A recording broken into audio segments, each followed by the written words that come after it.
सैकड़ों साल पुराना उज्जैन का एक मंदिर जहां भक्त काल भैरव को शराब चढ़ाते हैं, वहीं से शुरू होती है ये रहस्यमयी कहानी। इतिहास एक ऐसा रहस्य है जिसे आज तक कोई समझ नहीं पाया। इन्हीं में से एक रहस्य ऐसा है जो आज तक सभी से अनजान रहा। इतिहास में ऐसी बहुत सारी घटनाएं हुई हैं जिन्हें अभी तक हम समझ नहीं पाए। आज इस कहानी से माध्यम से हम एक घटना को समझने का प्रयास करें।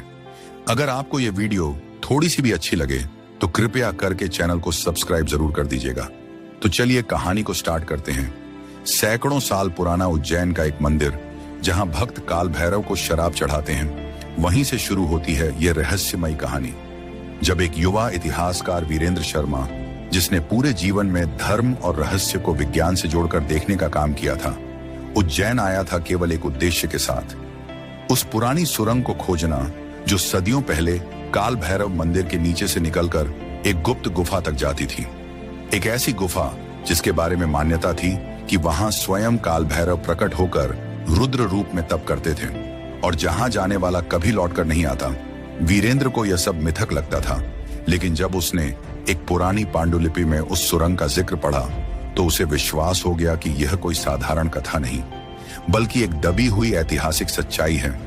उसने पुरातत्व विभाग से अनुमति ली और कुछ मजदूरों के साथ खुदाई शुरू कर दी। मंदिर के सबसे पुराने हिस्से की दीवारों के पीछे चौथे दिन अचानक एक पत्थर सरकने की आवाज आई और एक गहरा छेद दिखा। वहां से आती हवा में एक विचित्र सी सुगंध थी, जैसे किसी यज्ञशाला की। वीरेंद्र ने अपने दस्ते को वहीं रुकने कहा और अकेले अंदर जाने का फैसला किया, क्योंकि वो जानता था कि अगर यह वही सुरंग है तो यहां तक पहुंचना सिर्फ शुरुआत है। अंदर घुसते ही दीवारों पर बनी भित्ति चित्रों ने उसे चौंका दिया। उसमें आदिकालीन यंत्र, त्रिशूल और एक द्वार दिखाया गया था जिस पर लिखा था, जहां समय थम जाता है वहां काल भैरव मार्ग दिखाते हैं। जैसे जैसे वीरेंद्र अंदर बढ़ता गया, उसका कंपास घूमने लगा, घड़ी रुक गई और शरीर भारी महसूस होने लगा। कुछ दूर आगे जाने पर उसे एक पत्थर की मूर्ति मिली जो देखने में सामान्य थी, पर उसकी आंखों में अग्नि जैसी चमक थी। तभी एक हल्की गूंज सुनाई दी, तू जो भीतर आया है वो बाहर नहीं जाएगा यदि उसका उद्देश्य पवित्र न हो। वीरेंद्र का माथा पसीने से भीग गया, पर उसने हिम्मत नहीं छोड़ी और जैसे ही उसने हाथ में पकड़ा, दीपक उस मूर्ति के पास रखा, एक रहस्यमयी द्वार धीरे धीरे खुलने लगा। उसके भीतर एक संकरी सुरंग थी जो इतने नीचे जाती थी कि टॉर्च की रोशनी भी वहां तक नहीं पहुंचती। उसने रस्सी के सहारे नीचे उतरना शुरू किया। नीचे पहुंचते ही सामने जो दृश्य था वो किसी स्वप्न से कम नहीं था। एक गोलाकार गुफा जिसके मध्य में एक शिवलिंग था और उसके चारों ओर अग्नि रेखा, और सामने ही एक त्रिशूल गड़ा हुआ था जिस पर लिपट्टी नाग की आकृति बिल्कुल जीवंत लग रही थी। तभी पीछे से दरवाजा बंद हो गया और अंधेरा छा गया। वीरेंद्र ने आंखें बंद कर ध्यान लगाया और पहली बार उसे लगा जैसे वह किसी शक्ति के सामने है जो केवल दर्शन से चेतना बदल दे।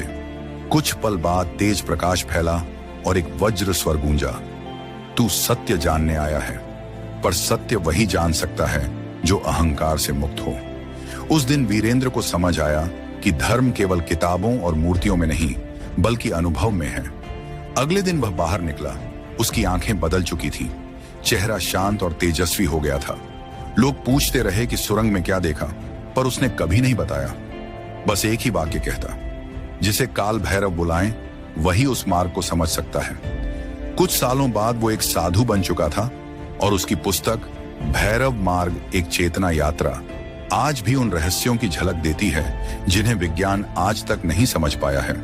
काल भैरव मंदिर की वो सुरंग अब बंद कर दी गई है, लेकिन कहते हैं कि पूर्णिमा की रात उस पत्थर के पास खड़े होकर ध्यान लगाने से आज भी किसी किसी को वो गुफा फिर से दिखाई देती है। लेकिन उसमें प्रवेश वही कर सकता है जिसे भीतर की शक्ति ने बुलाया हो, नहीं तो वह सिर्फ एक अंधेरी दीवार है जहां समय भी ठहर जाता है।